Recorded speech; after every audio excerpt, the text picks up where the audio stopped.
Olá a todos, sejam todos bem-vindos ao Festival de Filme Japonês Online, edição 2024.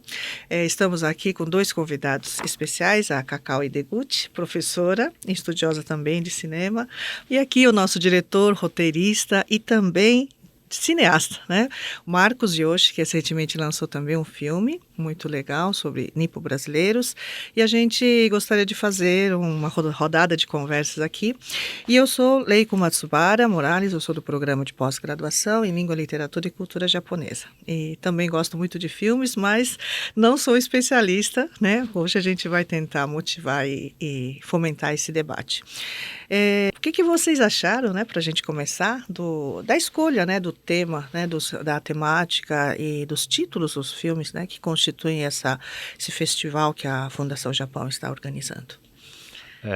Oi, Leiko, oi, Cacau, muito bom estar aqui e, bom, muito feliz de poder falar a respeito desse festival que eu acompanho já, né, nesses últimos anos, sempre que dá, tento ver o máximo de filme possível, porque acho que a seleção ela prioriza filmes que são contemporâneos, que foram lançados, a maioria deles, nos últimos anos, e que acho que tem a facilidade de estarem disponíveis online, né?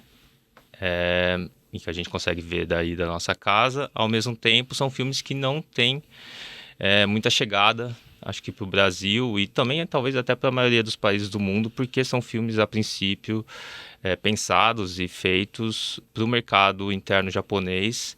Então, sempre é muito bom, de fato, entrar em contato com essa cinematografia, com essa parte do cinema japonês que não está tão disponível para a gente aqui, mesmo num circuito de festival, num circuito de mostras, em que filmes japoneses sempre acabam aparecendo, né?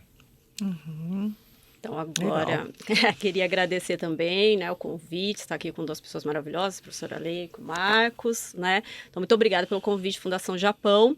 E sobre a seleção desse ano, eu achei que esse ano teve um foco também interessante na diversidade de gênero, né, ali cinematográficos, e também teve uma abertura maior para o que a gente chama de boys love, né, a cinema LGBTQIAPN+, o que é extremamente importante, porque muito se fala também sobre essa questão da diversidade no Japão, tem algumas opiniões bastante entrecortadas, bem, assim, estereotipadas também, sobre como é ou como não é você ser uma pessoa que está fora da sexualidade padrão, né?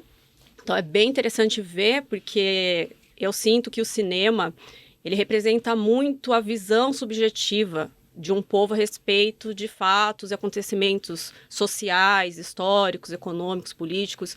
Então, ver como um filme vai lá e explora essa questão de gênero, essa questão de sexualidade, também é ver a subjetividade do povo, né? Então, bem legal que eles tiveram essa abertura nesse ano, como o Marcos falou, é uma possibilidade da gente ver filmes que estão fora dos festivais. A gente acaba recebendo em São Paulo e nos grandes festivais aqui do Brasil alguns filmes que se destacam em festivais internacionais, mas também não são todos, e com esse tipo de iniciativa, a gente não só consegue assistir aqui na nossa região, que é São Paulo, mas o Brasil inteiro, porque é online, é de graça, então a acessibilidade é muito importante, tudo com legenda. Então é uma iniciativa que é para conhecer e é para expandir, né? Porque chega no Brasil, mas chega onde? Chega nas capitais? Né? Agora, Verdade. com esse tipo de festival online, você chega onde tem internet, você vai conseguir assistir esse filme, né? E gratuitamente, então tá maravilhoso. Não vejo a hora também de assistir aí uns títulos. É verdade. E eu acho que o recorte, ele também é bastante balizado por uma ideia de formação de público mesmo, assim, né? Porque se a gente dá uma olhada ali na programação, a gente percebe que o público é juvenil, né? Acho que jovem, assim, ele está muito focado, ou seja, está muito pensado ali nos títulos dos filmes, seja para essa questão temática que você comentou, mas também até, sabe, por uma seleção que prioriza ali, acho que filmes mais leves, às vezes, comédia, e mesmo que seja, que tenha alguma roupagem ou outra, assim, tem alguma, né, seja um drama, mas que também é um drama que traz esse elemento, enfim, às vezes de comédia, e isso, enfim, acho que está em clara interlocução, em clara, né, buscando esse público mais jovem, essas pessoas que vão lá ver esses filmes e às vezes é um primeiro contato com o cinema japonês, assim, né? Eu acho que isso é legal também. Acho que sai, né, dessa coisa do filme japonês exótico, né, e traz o cotidiano japonês, né? Eu não sei se vocês tiveram essa impressão, mas eu também senti isso, né? Trazer dramas pessoais, né? Não tanto assim o sucesso de um executivo, mas todos assim trabalham com os dramas pessoais, problemas sociais. Aquele é da Broken Mariko, vocês viram? Sim. Que filme interessante, né? Ele traz o lado negro, né, das empresas japonesas, situações tóxicas, que normalmente não sai muito assim no circuito de filme, mas eu acho que o Japão começou a tocar assim, o dedo na ferida. Não sei o que vocês acham. É verdade. Eu tive a oportunidade de ler o quadrinho que deu... que é referência aí para esse filme, My Broken Mariko, né? E ele realmente é muito pesado, ele é muito denso, mas eu acho que também seguindo na linha do que o Marcos comentou, essa questão de os filmes aparentemente serem mais leves é uma coisa que chama muito, e de falar também o que a professora trouxe de é mais perto do dia a dia, da minha rotina, isso cria uma identificação e também traz uma percepção aí que é muito forte no cinema japonês de utilizar a rotina, o dia a dia, para falar de temas que são pesados, temas que são políticos, sociais, e não necessariamente está ali escancarado. Não é, os filmes japoneses, pelo menos dessa seleção, eu sinto que eles não são panfletários. Então, assim, eu vou falar sobre esse tema e está escancarado. Né, do começo, não é.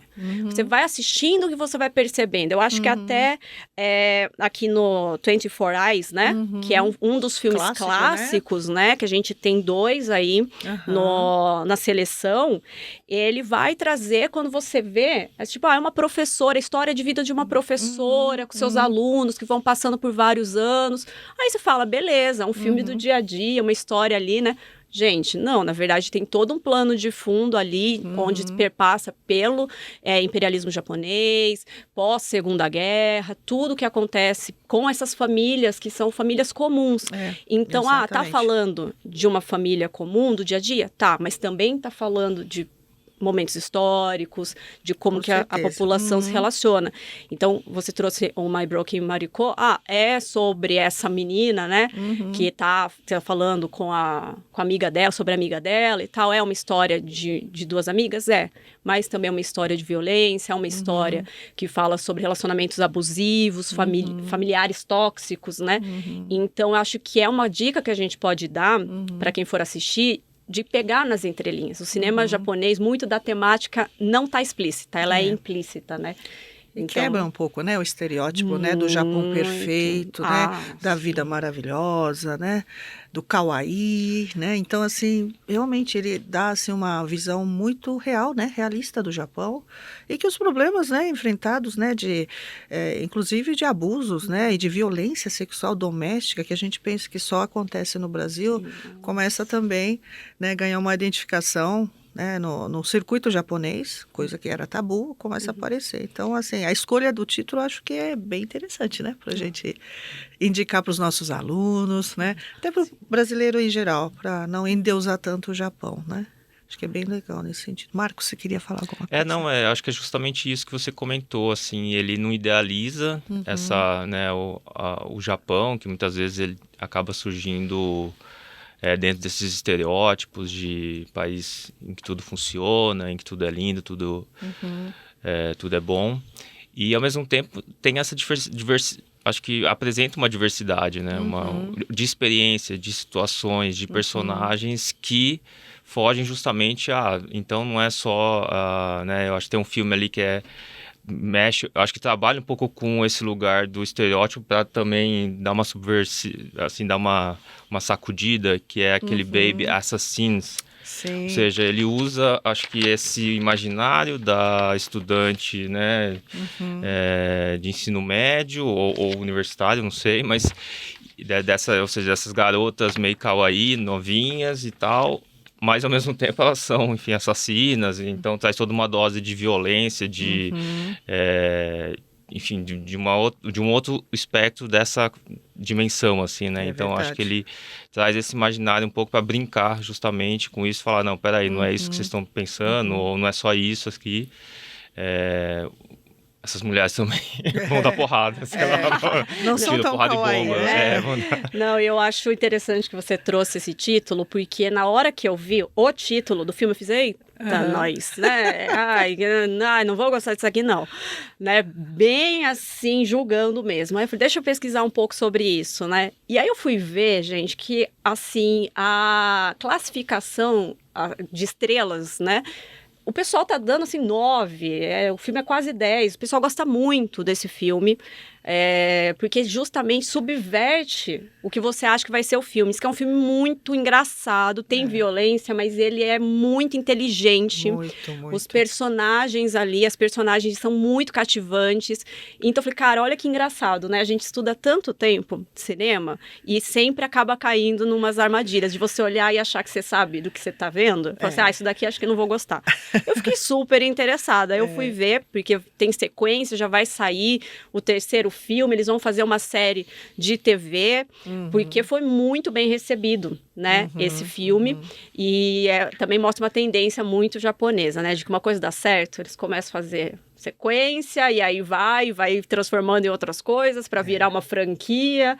Então, acho que vai ser também uma maneira interessante de observar certos gêneros, como eles podem ser trabalhados de diferentes formas, né? Não é sempre daquele jeito, tipo, vai ser aquele gore, vai ser o filme sangrento, violento, vai ser sempre do mesmo jeito. Não, você pode ter um twist, né? Verdade. Professor, né? Acho que pode usar muito esses filmes para ensinar sobre o Japão, né? Como são as meninas, de fato como elas são, né? Não com aquele estereótipo que é passado para o exterior.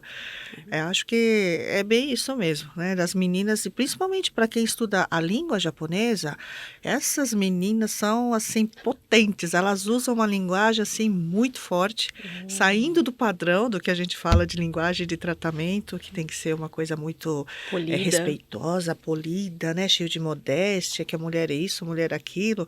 Não, é completamente diferente, né? Mesmo a Brooke Mariko, ela é muito forte, né? Para aguentar o sistema sobre ela. E acho que essas meninas aqui também conseguem mostrar bem a realidade dos Joshikose, né? Dessas estudantes. Acho que vocês trouxeram um tema bem interessante. Mas, ao mesmo tempo, acho que a variação dos títulos que a gente vê aqui, é interessante também ver aqueles outros títulos que as mulheres são mais educadas, né? Elas são bem mais colocadas no papel do padrão que a gente observa, por exemplo, tem aquele filme deixa eu ver qual que era o título aqui. Que tem a ver com a alimentação, né? Da editora que vai visitar um escritor, ela vai lá frequentemente, a forma como ela aborda, não sei se vocês viram a série. The Zen Diary, não é? É isso, do Zen, exatamente, do Zen. E aí, o que vocês acharam daquele filme? O que vocês poderiam falar pra gente? Eu, enfim, me interessei particularmente por esse filme, daí fui dar uma olhada no trailer, fui também dar uma lida ali no que as pessoas estavam falando, um pouco das notícias a respeito do filme, e, enfim, me parece a princípio um filme muito bonito, e muito delicado, assim, na forma de... porque eu acho que tem uma relação que o filme se propõe a fazer, que é explorar, né, essa dimensão da comida, que é uma dimensão sempre muito apelativa. Acho, para mim, que sou um comilão, adoro. Mas, e que ao mesmo tempo se relaciona com esses ciclos naturais. Então, acho que tem todas as questões das passagens das estações e de como o próprio preparo e o próprio Para saborear a comida está relacionado com uma atividade que é zen ali, né? Em relação ao personagem e tal. Então, me pareceu um filme calmo nesse sentido. Eu acho que algo que tranquiliza a gente, Verdade. baixa um pouco a nossa ansiedade, é algo que a gente precisa Eu acho que para é hoje em um dia. público, né, que gosta, né, desse tipo também, né, que acho que o japonês ele faz muito bem isso, né, de associar comida com ritos sociais, com problemas emocionais claro, e aborda muito essa questão que você disse, né, Marcos, que é as 4 estações, né, do Japão, que definem os pratos, né, a escolha das porcelanas, né, o do tempero, do tipo de legumes que é colhido. Então, acho que é um filme bem bacana também para explorar as questões da cultura japonesa e o Shōjin Ryori, eu acho, né, do Zen budismo, né, que é aquela comida budista, né, completamente mais voltado para o vegetariano, né, e com os temperos também próprios. Então você vê pela fotografia, são fotografias belíssimas, né, de comida simples, mas muito bem preparada, né. Eu queria acrescentar que, para quem se interessa pelo Zen, a gente fazer aqui um jabá da Fundação Japão, que fez uma série de ensaios sobre o Zen esse ano, então tá lá no site. Para quem se interessar pelo tema, inclusive a aplicabilidade da filosofia dentro de várias áreas da arte, né, e da cultura. E aí a gente vê essa aplicabilidade no cinema, né, um filme que vai trazer essas referências, como a professora falou. E, assim, a gente conversou um pouquinho antes, né, de começar aqui. Eu sou especialista em Hirokazu Koreda, e ele é um diretor que trabalha muito take de comida, né? Assim, a gente comendo, a gente sentado ao redor da mesa, a gente preparando comida. Então, toda vez que eu vejo, e nesses outros filmes também, essas questões da alimentação, é impossível não relacionar com o entorno. Não é só a comida, né? Não é só o visual. Aquilo tem um significado, né? E é profundo a questão de quem está preparando, por que está preparando, né? O momento da alimentação, as pessoas em volta daquela mesa. Nossa, a gente tem exemplos, né, de filmes onde acontecem coisas assim densas, profundas, assim, que são até plot twists durante uma refeição, né? Ali, que são aquelas coisas silenciosas. Eu lembro muito, fugindo completamente do rolê aqui, mas vamos que vamos, né? Eu lembro muito do final do filme Pai e Filha, do Yasujiro Ozu, quando o último take é ele descascando uma laranja sozinho em casa, quando a filha finalmente se casa, né? Gente, olha, só de lembrar me arrepio inteira, porque é uma cena tão potente e ele só tá descascando uma laranja. O que representa aquela laranja? Ele descascando sozinho naquela casa vazia sem a filha. É impressionante. Então, às vezes, o cinema japonês, principalmente esse tipo de filme que a gente chama, que o Marcos até falou, meio de meditação, né? Se fica lá, é contemplativo, né? Ele tá dizendo muitas coisas. Sim.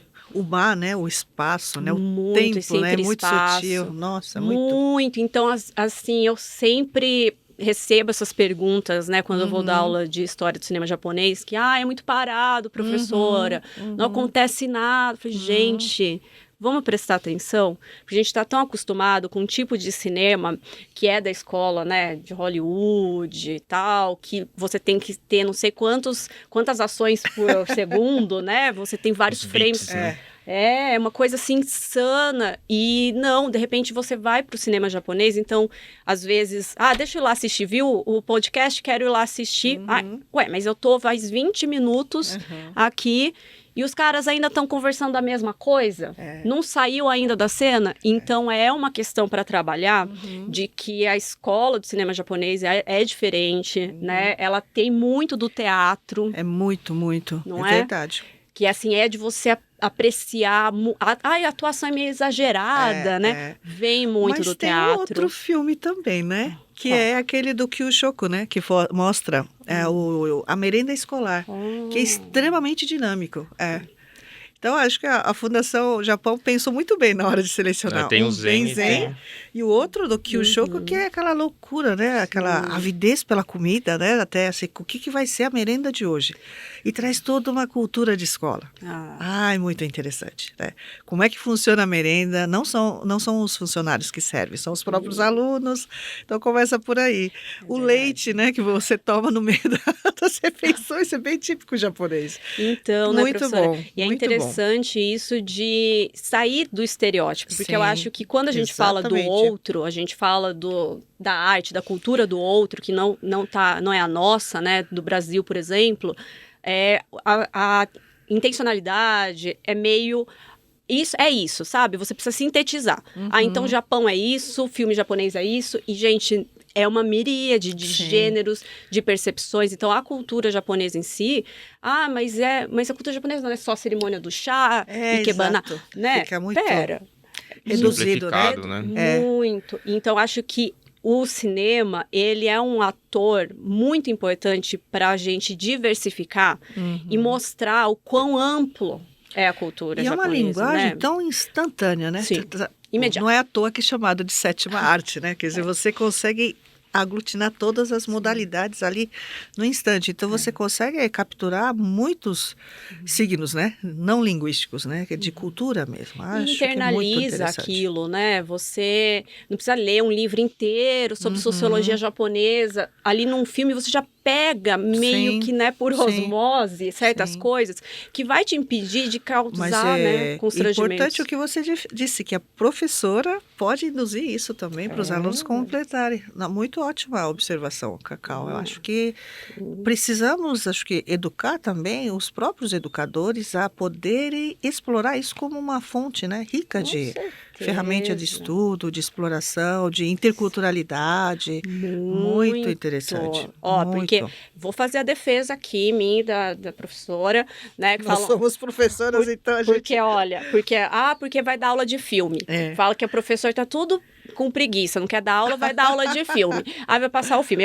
Confesso, eu fiz isso recentemente, dei uma aula de filme. Mas, gente... É muito rico. É muito rico, porque você tinha que ver o debate depois, professora. Assim, a percepção das pessoas, a relação que elas faziam com a cultura delas, né? A gente conseguiu pegar uma referência que era de Oni, com uma referência da Umbanda, e cruzar e falar, olha só, como tem capacidade de interlocução, de falar... Poxa, isso daqui não é tão distante. É verdade. Conseguir fazer essa relação. Quanto mais a gente relaciona, menos preconceito, menos discriminação com outra a gente vai ter. Mas a gente aproxima.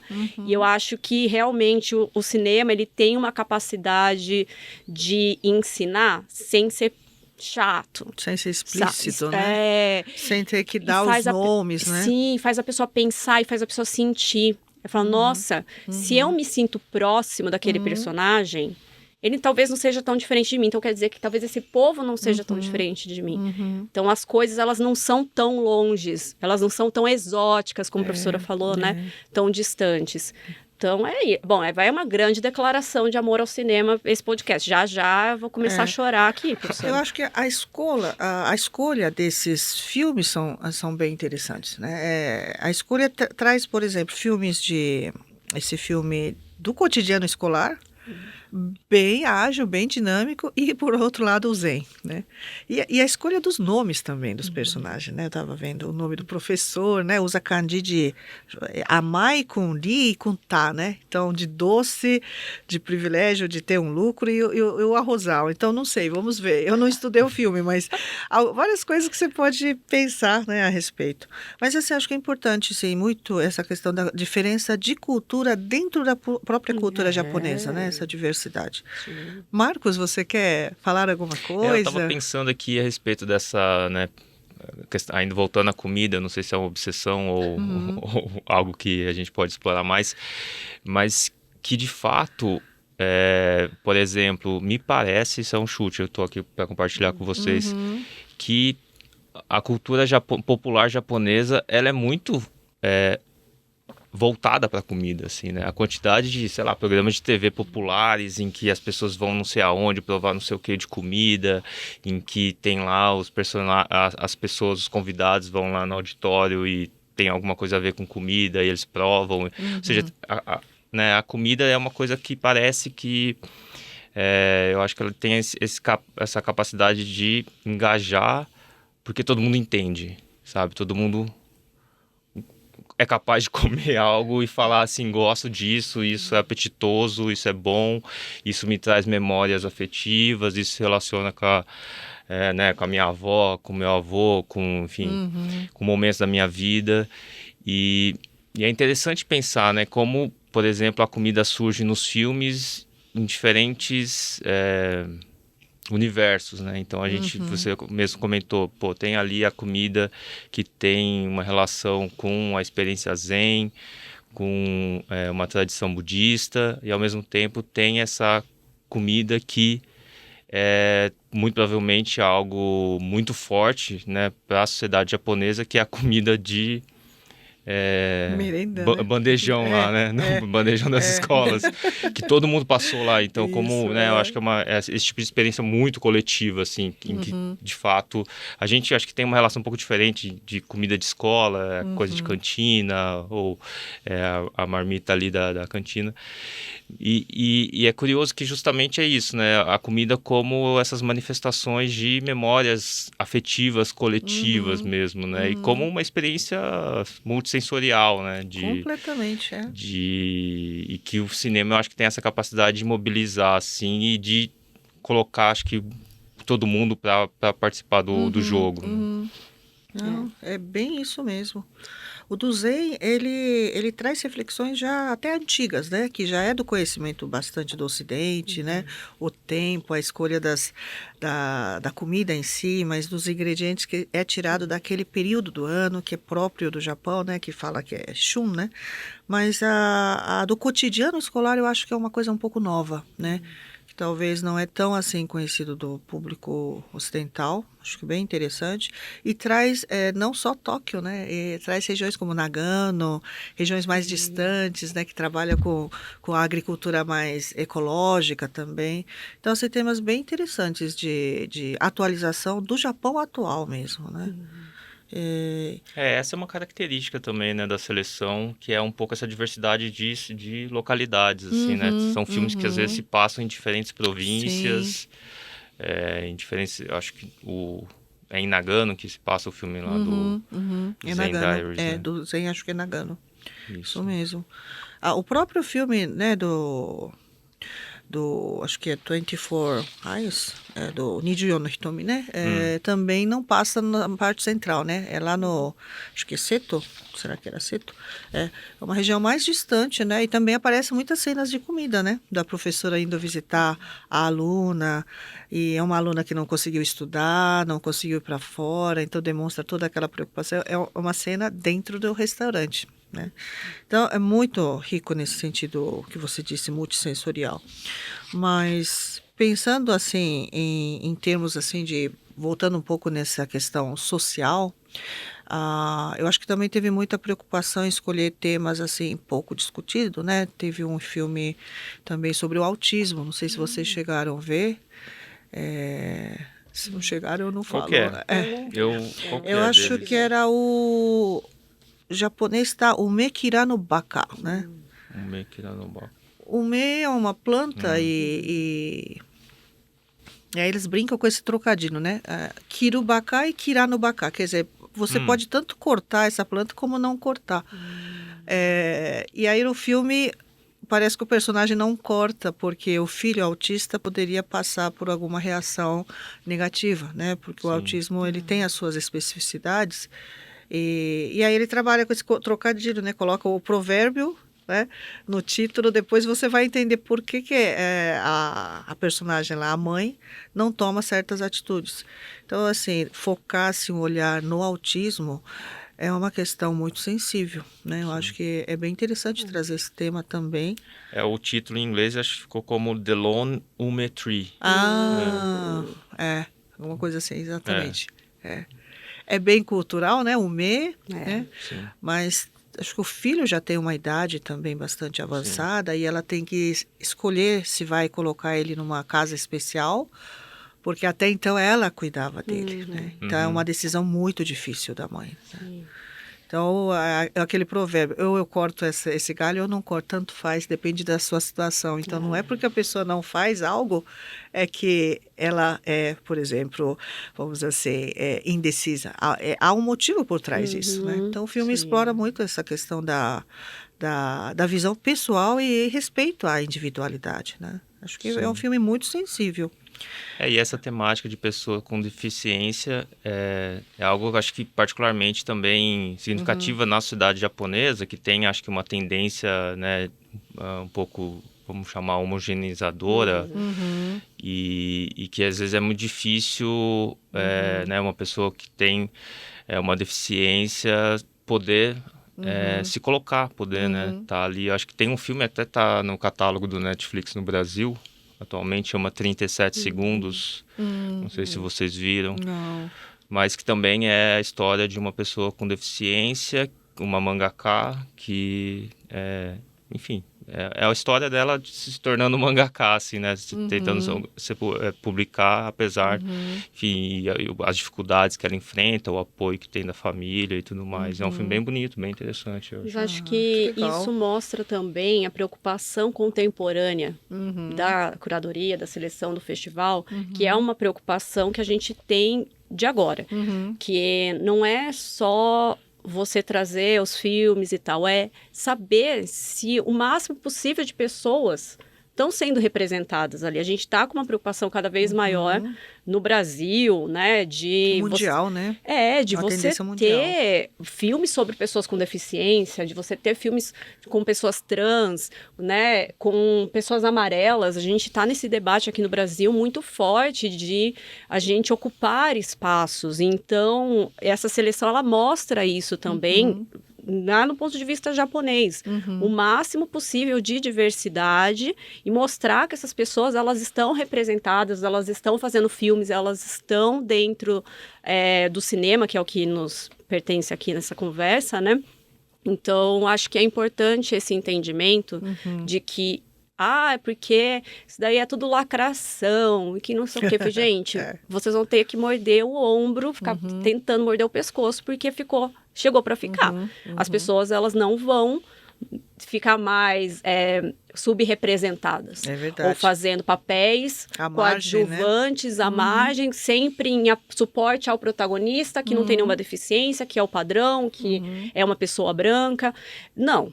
Por quê? Porque nós somos diversos, nós temos histórias diversificadas para contar, né? E nós merecemos estar representados dentro de uma grande mídia como o cinema.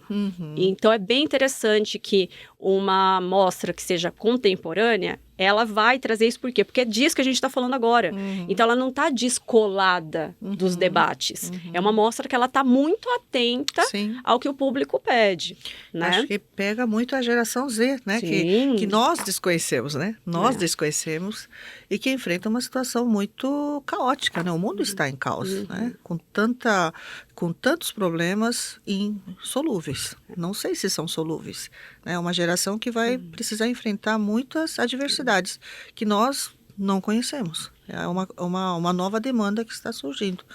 Nesse sentido, acho que essa seleção, né, feita por toda a curadoria, teve esse cuidado, né, um olhar muito especial para fazer a inclusão, né, como a gente fala. A inclusão não é apenas dizer que está fazendo, mas realmente ativar isso e trazer isso para o conhecimento do público e dizer que o Japão não é diferente. O Japão também é igual, né? Não tratar o Japão com muito exotismo, né? Eu acho que é muito importante esse olhar atual.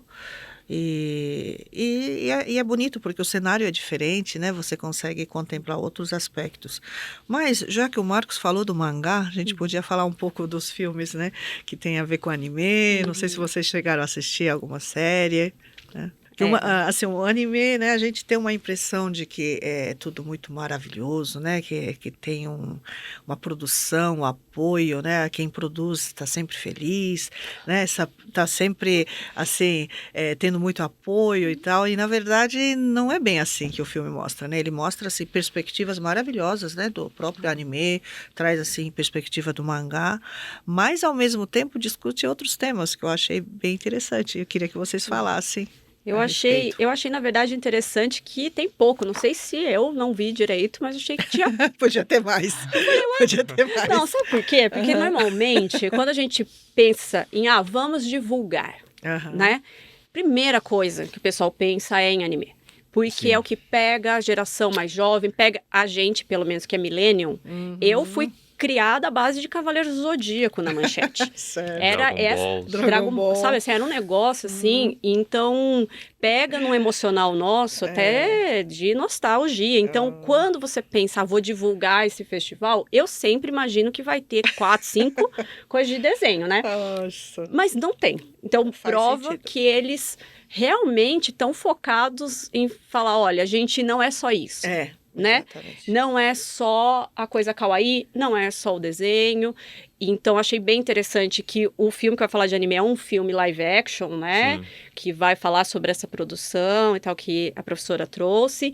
E o outro filme de animação vai ser um clássico, né? Que é o Kimba. Eu achei super interessante. Você já assistiu esse Kimba? Então, eu assisti há muito tempo atrás, já ficou um blur. Com aquela tecnologia antiga. Sabe? Aquela fita VHS que a gente é dos anos 90. Mas era tão bom. Né? A pegar, né? Mas agora eu vou reassistir, né? E aí eu achei interessante que tem, assim, uma fake news que a gente acredita muito. E não é bem assim, de que, o Rei Leão copiou o Kimba. E, assim, as histórias são muito diferentes, né? Não tem muito a ver. Tem alguns frames, parece que são muito parecidos. A inspiração, acho que é realmente o Kimba. Mas a história é bem diferente. É uma história que tem tudo a ver com o mangá, né? Com quem o Osamu Tezuka né? Era esse autor muito preocupado com várias questões sociais, né? Sim. Então, eu fiquei bem interessada também em reassistir, porque... eu fui atrás do diretor, eu anotei porque eu sou péssima de lembrar. Eiichi Yamamoto. E ele fez aquele filme que chama Kanashimi no Beiradona, que é um clássico cult agora, que passou no Festival de Berlim, se não me engano, isso, em 73, uma coisa assim, arte nouveau, com várias referências, já anotem aí, né? Mas na época foi um fracasso total desse diretor, o pessoal odiou, e hoje em dia os cults do cinema falam, ai, nossa, The Sadness of Belladonna, se você não assistiu, você não entende nada de cinema. E foi a derrocada do estúdio, né, quando esse filme saiu. Então é muito engraçado isso, né, então vale a pena. Para quem são os cults aí, vai lá assistir o Kimba, que foi um filme desse mesmo diretor, né, que ele fez a série animada também, primeira. Muito à frente, né, da muito. época. Aí é difícil. Foi a primeira série animada a cor, né, do Japão, a série do Kimba, que foi dirigida pelo mesmo Yamamoto. Então, poxa, é a história do cinema. Né? Você fala assim, mas é desenho. Não, eu não vou ficar aqui defendendo também. Não. Porque vocês já sabem, todo mundo já tá careca de saber, né? Que a gente aqui não pode cair em estereótipo. Então, poxa, é a história do cinema japonês. Muito bonito. Não é? Mas... E foca, né? Eu acho que foca-se aquela vontade, né? Das pessoas quererem passar uma mensagem, né? E fazer do mangá, do anime, não vou nem falar ferramenta, eu acho que ferramenta é pouco, né? Assim, um arsenal de tentativa para salvar pessoas que precisam de apoio, né? Me parece muito isso. Nós queremos fazer muito, né? Eles trabalham muito, dedicam muito de corpo e alma. Quem é que faz isso hoje em dia? As pessoas trabalham porque tem que ter um sustento, mas não, essas pessoas fazem realmente pelo amor à arte, né? E com amor e com muita dedicação. Acho que é bem essa perspectiva, ela aparece de um jeito muito claro, né? Mesmo para quem é de fora, a gente fica muito emocionada. Eu te perguntei porque você viu o Kimba, porque eu olhando ali na página de divulgação do filme, tem um aviso que o filme ele possui alguns preconceitos comuns à época da realização e tal, que deve ter a ver com a forma de apresentação, imagino, enfim, do universo africano, talvez, não sei, tô chutando aqui, mas imagino que seja isso. Sim, porque até nos mangás do Osamu Tezuka, né, eles têm esse aviso, inclusive, acho que o próprio Tezuka, lá para os anos 80, 90, ele faz uma revisão da obra dele e ele fala assim, eu sou uma pessoa cheia de preconceitos e isso aparece na minha obra e eu preciso desconstruir isso. Então é uma coisa interessante da gente trazer, que o Marcos traz, porque a gente fala muito da exotização do Japão, mas o Japão também faz esse processo de orientalização de outros povos, né? Do outro e de ter essa exotização. Então, quando a gente assiste, tem que ter sempre uma visão crítica do período em que aquilo foi produzido, né? Eu, e a visão de mundo. particularmente, eu acho que é difícil editar. É até bom deixar para ver qual era a visão da época, né? Sim, e não eu sou contra a censura. Eu também acho completamente contra. Você que nem a história do Monteiro Lobato, né? Que passa você por uma tem série que de críticas. criticar. Você tem que assistir de forma crítica. Não é você não assistir que aquilo não existe. Exatamente, né? As pessoas, elas estão no negócio, tipo, não, porque tem que tirar, porque tem cunho racista. Sim, porque as pessoas são racistas. E a gente precisa ter a representação dessas pessoas, para as pessoas entenderem que o mundo, ele precisa ser melhorado, ele precisa ser discutido, ele precisa ser debatido. Não é você e que tirar naquela isso. época poderia expressar isso com total tranquilidade, né? Que isso não era uma As questão. pessoas não estavam colocadas, né? Não tinha noção, né? Não tem essa autoconsciência também, né? Sim, então olha quantos anos a gente está falando, né? Eu anotei aqui, não anotei. 66, o filme. De 66? 66. A gente está falando aí de 60 anos atrás, sabe? Sim. Então olha quanto a gente não avançou em pautas raciais, né? Em pautas sociais. É preciso fazer essa análise, essa visão crítica, até para a gente valorizar, falar, poxa, olha como a gente avançou, olha como a gente consegue olhar para trás e identificar os problemas. Ruim seria se a gente assistisse um filme de 60 anos atrás e falar, nossa, tá ótimo, tem nada de errado aqui. Perfeito. Né? Nossa, é isso mesmo, sabe? Estereótipos Sim, ficar só na dimensão do fetiche, assim, né? De, a coisa é um clássico, então, então ele tá perfeito. ele não é criticável ou qualquer coisa nesse sentido. Eu acho que a melhor coisa de você ser um espectador nesse momento de 2024, é poder olhar para trás com olhos de 2024. Eu sempre falo para os meus alunos, assistam aos filmes com os olhos de 2024. Sim. Vocês têm que olhar para aquilo, entender que aquilo foi feito em 1960, entender o que estava acontecendo, mas critiquem com olhos de 2024. Sim. Não é para vocês assistirem como não se vocês fazer estivessem. Anacronismo, né? Exatamente. É tentar entender o pano de fundo da época. Da época. Sim. E falar o que isso traz para mim agora, né? Ah, porque naquela época o filme foi isso, tudo bem. Para além do que representou na época, o que representa agora, né? Esse pensamento é importante. Nesse sentido, né? A curadoria traz, acho que 2 filmes, né? O Sobacaço, que tira o nome da personagem também, que fala da LGBT, né? Eu acho que tem o do Metamorfoses também, que é de 2022. Vocês chegaram a ver? Não, eu não consegui assistir nada. Queria tanto então, eu acho que é bem interessante, né? Trazer esse cenário também, né? Da diversidade. Sim. Muito, muito. Então, assim, a curadoria se preocupou com temas que normalmente não eram trabalhados até então. Né? Autismo, né? Diversidade de gênero. O que mais que a gente viu que pode ser... assim, temas que podemos destacar.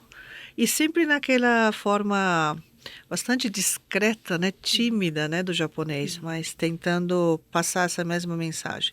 Então, acho que é importante também que os telespectadores tenham essa visão de como o japonês se expressa, né? Para além da temática diversa, né? A gente falou um pouco também para a diversidade de gêneros. Então a gente vai ter terror, vai ter comédia, vai ter ação, vai ter gore, vai ter anime, vai ter um monte de coisa ali diferente para falar de temas diferentes, em gêneros diferentes. Então é interessante isso, que você não precisa contar aquela história sempre daquele mesmo jeito, né? Você pode utilizar, porque o cinema também é muito rico nisso, né? Você pode usar um desenho para fazer aquilo, uma comédia para falar de uma coisa muito difícil, ou você vai falar de uma coisa muito leve e, na verdade, é um filme super denso, né? Então, é isso. Acho que é a grande palavra aqui para resumir esse festival é diversidade, em todas as frentes, né? Sim, tem até esse filme do anime e também um outro filme que chama Single Eight, que são 2 filmes que têm essa dimensão metalinguística de falar a respeito da própria realização, né? No caso do cinema em si, ali de um grupo de garotos que estão fazendo um filme ali com filmes 8mm e também o processo de realização. Aí eu acho que explora também a questão da indústria do anime no Japão, mas que diz respeito também à própria realização dos filmes, né? Então tem essa dimensão metalinguística que eu acho sempre muito, muito legal. Eu adoro filme metalinguístico, porque mostra, eu acho que a paixão, né, das pessoas ali engajadas em fazer os filmes, em um pouco, enfim, fala dessa paixão, desse desejo que é o coração do cinema em si, né, tipo, e ao mesmo tempo é divertido, mostrando os desafios, né, que, enfim, os personagens vão enfrentar ali para conseguir realizar os filmes, e ao mesmo tempo comentam o próprio filme. Então acho que tem essa dimensão que é um jogo, assim, né, para o espectador, às vezes, e buscar, assim, isso aqui diz respeito à própria realização do filme em si que eu tô vendo, assim, né? Quebra da quarta parede. Um pouco nesse sentido, assim. Então, isso eu acho super legal, sabe? Verdade. A gente tem também muitos filmes que a gente chama de coming of age, né? Que é, assim, do crescimento, de você passar de criança para ser adulto. E quais as diferentes maneiras de você crescer, né? Mostrar que tem diferentes... Você não precisa ser sempre aquele mesmo jeitinho, que é uma coisa que eu acho que a gente sofre um pouco. Típico, né, do japonês. né? Que a gente aqui que teve uma educação nipônica, né, que teve um pouco dessa influência de tipo, tem que fazer uma certa sequência aqui. Nossa, né? pesado isso, né? Pesado, você tem que ser de uma certa forma. E para quebrar isso, né, mostrar as diferentes formas de crescer, as diferentes formas de se expressar, né, de fazer arte. Eu acho que é interessante também nesse sentido, porque a gente está falando muito do público, né, da geração Z, que é um público mais novo, que está se descobrindo num mundo muito difícil, né, com tragédias climáticas, tragédias sociais, econômicas. Muita fragilidade, né? Muito. E aí você ter esse tipo de filme que traz, fala assim, olha, tem caminhos, você não precisa ser só uma coisa, só de um jeito, às vezes dá um alento, né? E até pra gente que já tá também um tempo já no caminho. Né? Vamos se reinventar. Dá tempo, sabe? Então é bem interessante, acho que o festival também vai um pouco para esse caminho do jovem adulto, meio perdido, o que ele pode fazer, né? Como que a gente vai se transformar? Tem uns filmes assim. É verdade. Parece que tem uma linha, né, que une todos os filmes nesse sentido, né? Desde Broken Mariko até... Tem um bem interessante também que explora a cultura japonesa, que é do Sumie. Vocês chegaram a assistir esse filme? Que a linha me define, uma coisa assim, né? The Lines That Define. Alguma coisa assim. E aí, vocês não chegaram a ver esse filme? Não. Que é acho que do Sumie. Sim, eu coloquei aqui como recomendação. Guardei para recomendação. Você olha o thriller já fica assim, encantado. Né? Exato. Que ele é... E é nessa linha que exatamente, você disse isso agora, que eu ia falar, que ele fala, bem... né, de um jovem que tá nessa coisa da caligrafia, né? Então, poxa... Porque tem muito também essa fuga, né? Que a gente percebe quando a gente estuda Japão, de que esse fazer mais tradicional, ele vai perdendo, né? Assim, de geração em geração, os jovens vão se interessando menos por esse fazer artesanal. Então, é interessante a gente ter esse filme, né? Que fala de uma recuperação, né? Do sumie, do desenho, da caligrafia...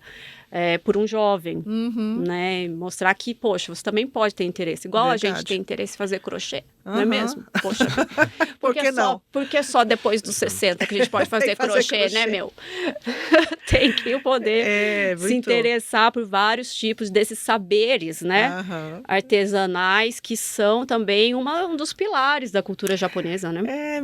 E discute bastante hoje, né? Em relação a deixar a tecnologia e partir para coisas manuais, sensoriais, né? Viver, né? Partir para a vivência. Né? Largar o celular. É interessante. Muito comum isso. E eu vejo também isso da geração Z, porque é impressionante como a cultura, né, e a existência ela é cíclica, né? Ela vai fazendo assim. Então foi essas coisas super tecnológicas, a gente descobrindo na internet, que não sei o quê. Aí foi esse boom, as pessoas já nascendo, fazendo assim com a mão. Só deslizando. Só deslizando. Aí, de repente, eu vejo algumas pessoas muito novas, de 20, 21 anos, que estão fazendo crochê, estão fazendo um chazinho. Então, sabe assim, começou a viralizar a questão do livro físico, tentando buscar dentro... Voltando, né? Porque acho que foi tanto que... Pera, o que é legal agora? O legal agora, todo mundo tá online. Então, o legal não é você estar mais tão online. Sabe? A vida é assim, você tem que fazer o diferente. Então, talvez seja um momento dessa recuperação desses saberes, com certeza, né? Assim, artesanais, manuais, por essa geração. Talvez né? as pessoas já tenham saturado, né? Com Claro, a tecnologia, só com o dedo. Nossa, não tem vivência, né? Acho que é uma coisa que os filmes pegam isso, né? Tanto no do Zen, do Sumier, é prática, né? Uma prática cultural e assim, estar no arraigada, presente, né? No aqui e agora, bem filosofia zen budista. E assim, de realmente sensorial, mas ele também traz esse componente de unir a tradição com o atual. Isso é muito bonito. Né, porque filmes. A gente não pode se distanciar do que a gente é. Né? Não vai ter como... A menos que você vá viver numa montanha sem sinal de Wi-Fi, não dá. Você vai ter que estar conectado, você tem que... Faz parte do mundo. Mas como que a gente equilibra, né? Nem tanto para lá, nem tanto para cá, e ter uma qualidade de vida melhor, né? Um pouco mais... adequada, né? Saber dosar. Isso, porque não é a negação, não é como se a tecnologia fosse uma coisa horrorosa que a gente tem que negar, não é isso, né? A gente tem privilégios incríveis, né? O fato de a gente poder ter esse festival online não sei, né, dezenas de países ao redor do mundo assistindo filmes de graça. Isso só é possível por conta da tecnologia. Olha que beleza, né? Que essa questão da divulgação ampla através da internet. É para isso que a internet está aí. Mas também ter essa... mas ela também não é tudo, né? E através dos filmes, às vezes dá um clique na pessoa que tá... Nossa, me interessei por isso, né? Quero ver isso. Muito e ir atrás, né? De outras questões. O que a gente pode falar mais, né? Tanta coisa legal. Vai querer falar do terror? Pois é. Né? Tem uns filmes de terror, né? Que abrange muito essa coisa do kaidan, do yokai, né? Tanto estudado, já desde antigamente, e ele aparece de alguma forma, né? Transmutado. O que vocês acharam nesse sentido? Eu não sou o maior especialista em horror. Mas vocês gostam de filme de terror? Como que vocês... Então, agora, eu e o Marcos aqui, a gente vai, então, hablar. Vamos falar. Por quê? Eu confesso que eu não sou fã de tomar susto. Sabe quando fica aquele silêncio e aí vê um negócio assim? Gente, sério, me apavoro. Eu não quero, não gosto. Então, assim, em geral no cinema, eu tenho um pouco de dificuldade com filmes de terror. Não é uma coisa que eu vá estudar e tal. Mas uma coisa que me interessa no terror japonês em si é justamente essa conexão que tem com... Porque a cultura japonesa, ela é toda insólita, né? Tudo tem um espírito de alguma coisa que está permeando, tem um sobrenatural e que faz parte, né? O fantástico faz parte.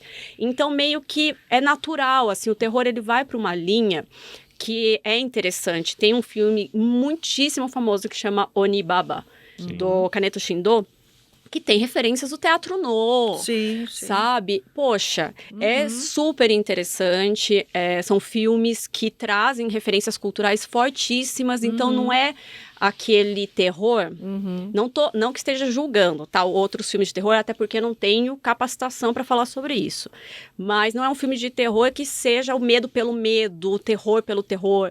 Existem algumas coisas que você pode capturar para além da questão do frio, né? Do arrepio, do medo, né? Que eu acho que é bem interessante dos filmes de terror, de você causar essa sensação sensorial, né? De você realmente ficar arrepiado de medo, do suspense, aquilo. Posso fazer uma propaganda? Claro! O nosso programa de pós, né? De língua e literatura japonesa, temos vários trabalhos, né, de dissertações defendidas, né, nesse assunto. Também são meus colegas da área de literatura que orientam, acho que é super válido, né, dar uma pesquisada na internet, porque essas dissertações ficam todas online, acessível ao público, e as pessoas procurarem, né, o termo-chave e ler, que é, assim, uma vasta literatura sobre isso. Pois vale a pena, vale a pena. Porque... E esses trabalhos é do cinema de horror japonês ou não do cinema, mas é da literatura. Né? Porque a tradição, na real, vem daí, né? E é uma coisa muito impressionante, assim, porque a gente tem, por exemplo, a presença do fantasma, né, na literatura. Desculpa aqui, eu tô falando lá longe do microfone já. A gente tem a presença do fantasma, não só como essa figura da morte assombrada, mas o fantasma em si, eu não sei, por favor, professora aqui da literatura, não sei se é nas narrativas de Genji, que você tem um fantasma de vivo. Porque ela literalmente sai do corpo, ela tá viva, só que o espírito dela sai do corpo e vai lá atormentar a rival. Então, assim, é uma coisa super interessante, porque não é aquela coisa tão... A pior coisa que pode acontecer é a morte, então você tem o zumbi, né, que volta depois morto, e o fantasma que não conseguiu ir para o céu, que é uma coisa super também judaico-cristã, né, ocidental, de que a morte é o final, e isso daí, o que é espírito é ruim. Então, completamente diferente, você consegue ampliar, eu acho, a temática nesse sentido, né? Então, eu fico interessada conceitualmente na questão do terror. É outra visão terror, de né? mundo. Mas eu tenho medo. Porque eu acho que está sei. muito ligado a essa dimensão do insólito, do estranhamento, que, né, se a gente não se restringir ao gênero de terror especificamente, está presente em muitos filmes de todos os gêneros, de todas as abordagens. Surrealismo fantástico. Enfim, de um universo que é estranho, de um uso do corpo que às vezes vai para algo que é, sabe, de um body horror, tipo, de uma coisa de, sabe, de uma exploração visceral do corpo, sabe, um mal-estar, que estão em filmes, assim, tão diversos quanto, sabe, que hoje Kurosawa, acho que usa muito.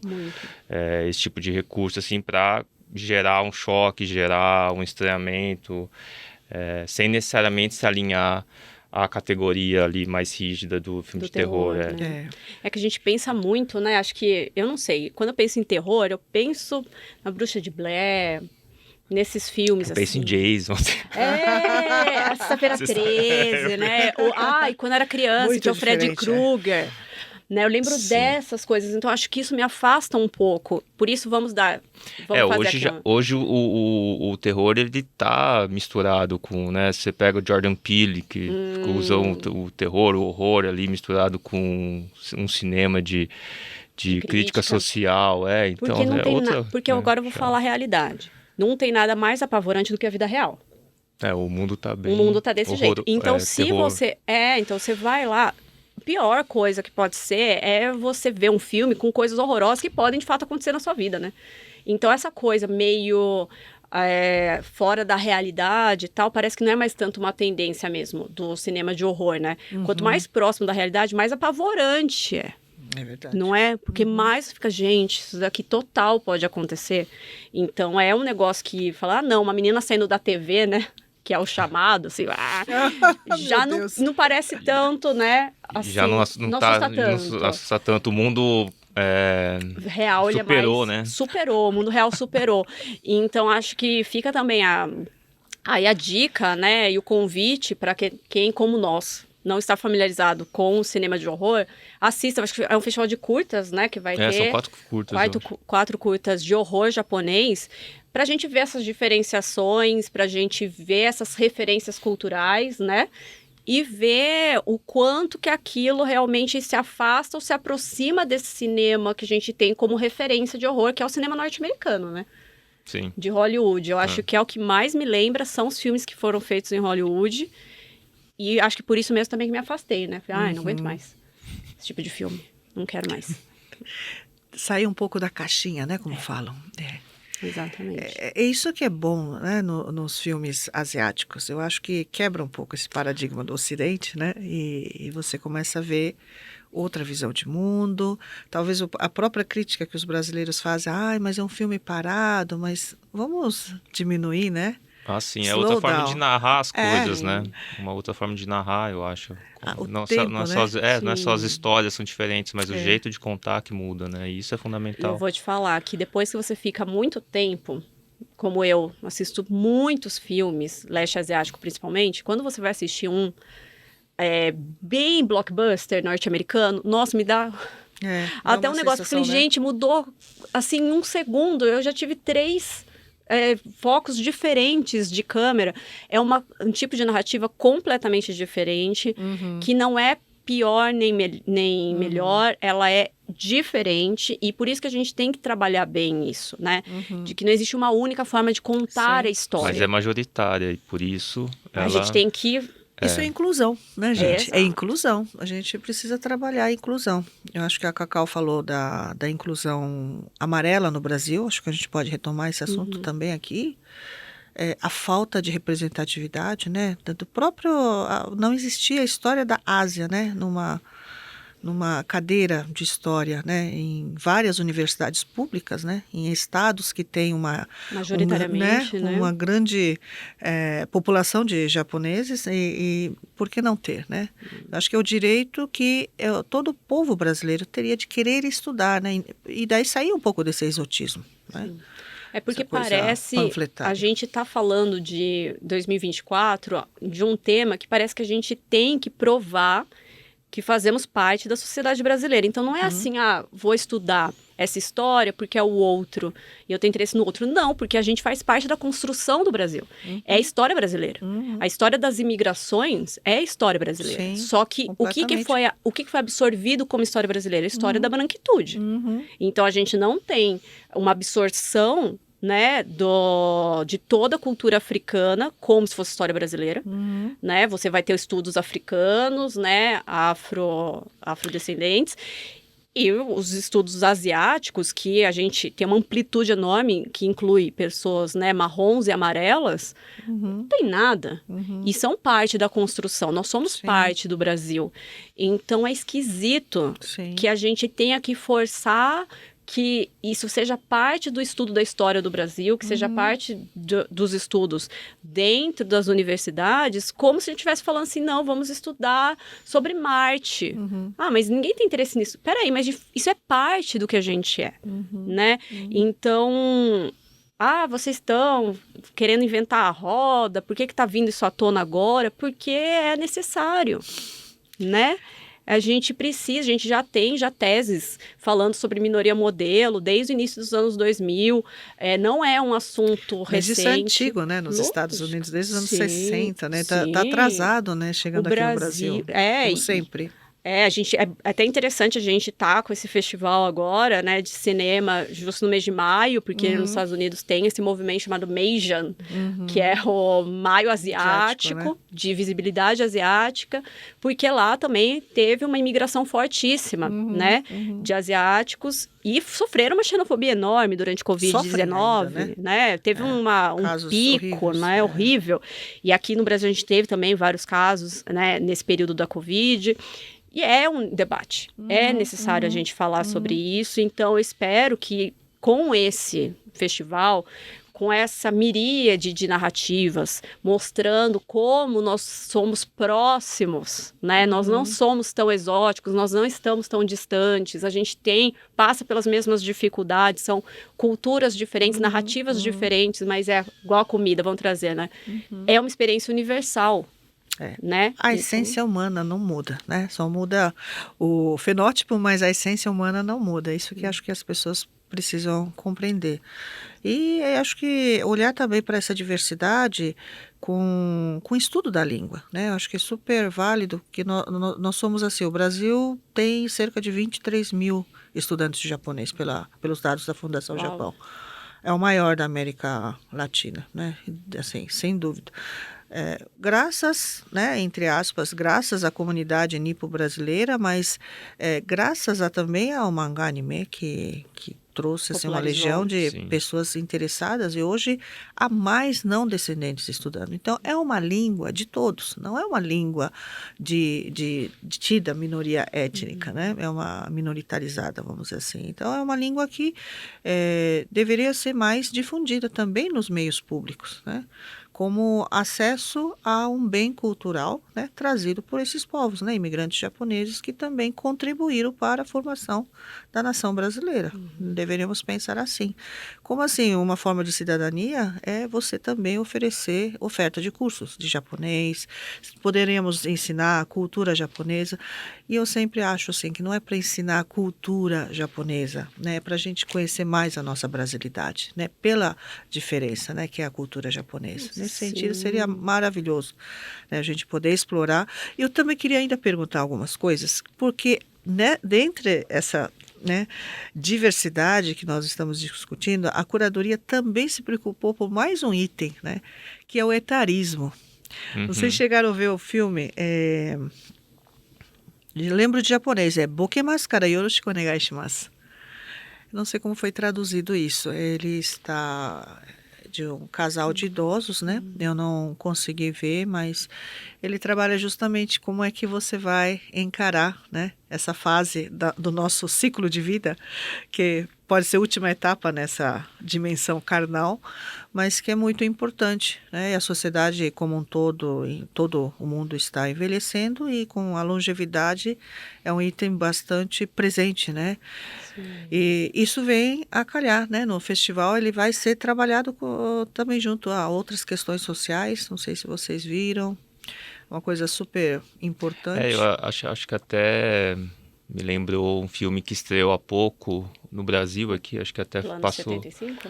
O Plano 75, né, que é justamente um filme que fala sobre a dificuldade da sociedade não japonesa, no caso, mas eu acho que, né, várias sociedades, inclusive a brasileira, em como lidar com uma população cada vez mais velha. Né? E no caso do Plano 78 é um... 75. 75. Eu tô aumentando um pouquinho ali. Tô dando uns aninhos a mais ali. Mas é assim mesmo. E, enfim, o filme se passa como se fosse numa realidade não daqui a muitos anos, mas que, né, as pessoas compulsoriamente precisam morrer ou são mortas pelo Estado quando completam 75 anos. Então é radical, acho que a ideia, a premissa do filme, mas que não deixa de ser uma espécie de metáfora para o que, né, simbolicamente pessoas mais velhas acabam enfrentando, né, com os diferentes aspectos, assim. E é uma questão, claro, muito central para a sociedade japonesa, e que é muito importante que esteja, né, acho que presente também na mostra, e eu acho que nesse sentido o Japão ele está lidando com uma situação de uma forma pioneira, assim, ele está lidando com uma situação que vários outros países também vão ter que lidar, né, daqui para frente, assim, e como a gente vai envelhecer e viver bem e ter qualidade de vida e, enfim, né, e tirar todos esses estigmas na medida em que você para de ser produtivo para a sociedade capitalista, você sai da carta do baralho, assim, né, deixa de ser parte do jogo. Então, acho que isso é fundamental. A gente, né, assim, todos nós aqui, todo mundo vai ficar velho, então é disso que se trata. Né? Oxalá, que a gente fique velho. É um privilégio. No mundo de hoje, a gente envelhecer. Eu acho que o interessante também, como o Marcos falou, essas pessoas elas têm histórias para contar. Parece que você atinge certo momento da vida como se você não tivesse mais sonhos, desejos, não tivesse mais algo a dizer. Então, trazer também essas pessoas como protagonistas, né, ter essa narrativa é muito interessante. É você dar visibilidade, dar realmente espaço para essas pessoas e mostrar a existência delas, porque a gente não está matando, né, de forma física, mas a gente muitas vezes ostraciza e a gente mata socialmente, né, pelo etarismo. Então, a mulher, mulher, então... Nossa. Meu Deus, você tem limite para tudo. Tem um limite, você não pode nem usar cabelo comprido mais, você não pode usar biquíni, você... O que é isso? Você vai tirando, invisibilizando e tirando a individualidade da pessoa idosa de uma forma que é muito violenta. É verdade. Então, quando você traz isso para a arte, você está trazendo o quê? Você está trazendo essa pessoa de volta à sociedade, né? Você está falando, olha, você existe, você está aqui, eu te vejo, né? Você não é uma pessoa que está deslocada, porque parece que fica invisível, né? O idoso fica invisível, ele está ali sentado no sofá vendo TV e acabou a vida dele, aposentou, acabou. Então, é um debate, né, que o Japão, ele está obrigatoriamente tendo que tomar frente, porque é um dos países que tem, né, maior taxa de idosos do mundo, uma longevidade imensa, né, em poucos nascimentos, que é uma coisa que é uma tendência também mundial, viver mais, morrer menos, nascer menos, né? Como é que vai ficar esse mundo? E na parte subjetiva, né? Essas pessoas, elas amam, elas têm medo, elas têm sonhos, sim, porque elas existem ainda, né? Não é porque você passou dos 60 anos, dos 70 anos, que você não é mais um indivíduo. Então, poxa, a gente falou tanto da juventude, tanto da geração Z, que bom que a gente também tem, né, um espaço para trazer os sonhos, os desejos dessa geração também, que oxalá todos alcançaremos, né?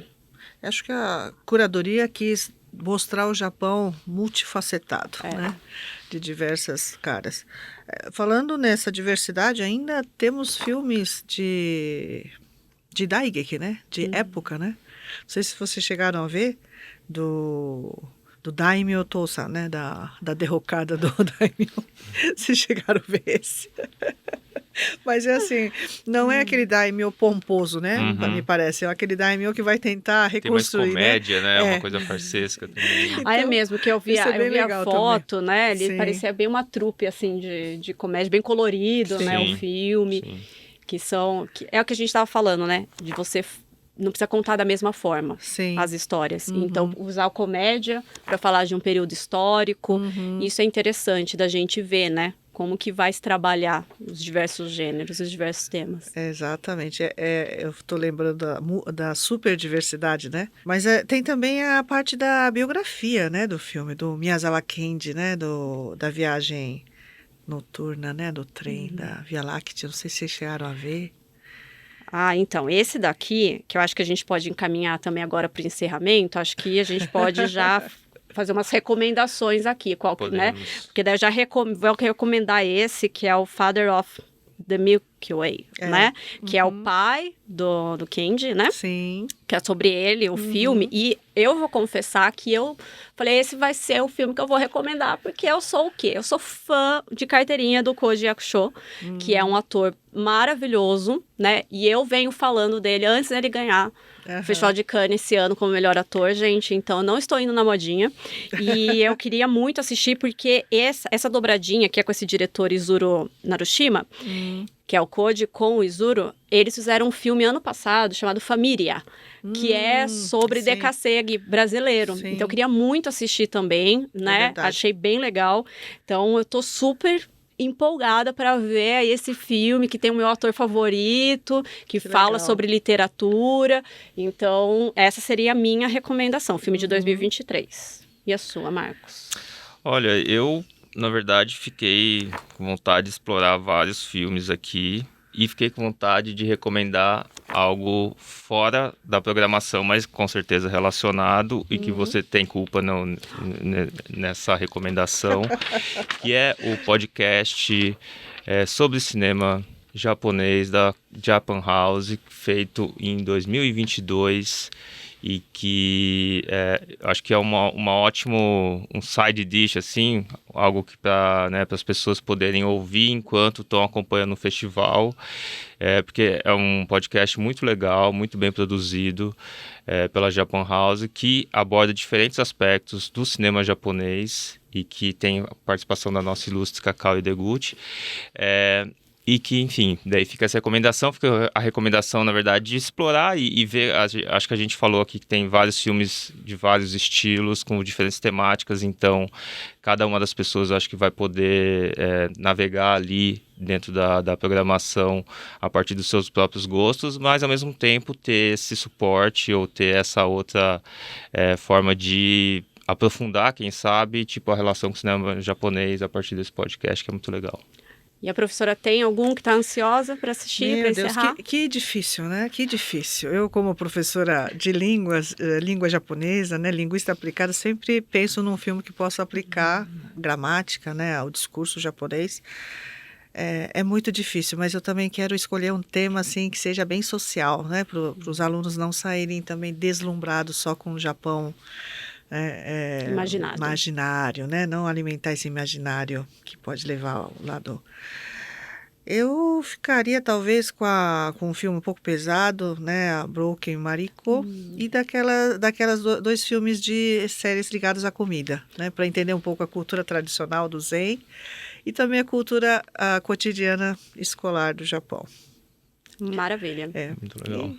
Falar para os professores japoneses tentar usar essas cenas, né, como cortes, né, que você possa ensinar as expressões idiomáticas cristalizadas da cultura japonesa com o filme. Eu acho que vai ser muito bom e a curadoria está de parabéns porque fez uma seleta escolha para atingir todos os grupos, né, e de gostos também. Então tivemos uma conversa bastante agradável, né? Aprendi bastante com vocês, que são estudiosos do cinema, cineasta também, né, Marcos? Professora de cinema, né, Cacau? É bem interessante e recomendo que os telespectadores, né, entrem no site, confiram. Pelo menos tem uma descrição, né, uma introdução do filme. Eu acho que todos poderão se inspirar, ver que tipo de filme é. Mas, sem dúvida, os filmes todos trazem assim, conteúdo bastante cultural e também informativo do Japão atual. Então, muito obrigada pelo convite, né, da Fundação Japão. Obrigada pela ótima companhia e até a próxima. Tchau, gente. Tchau, muito Obrigada. obrigado, Leico. Obrigado, Cacau. Tchau, tchau.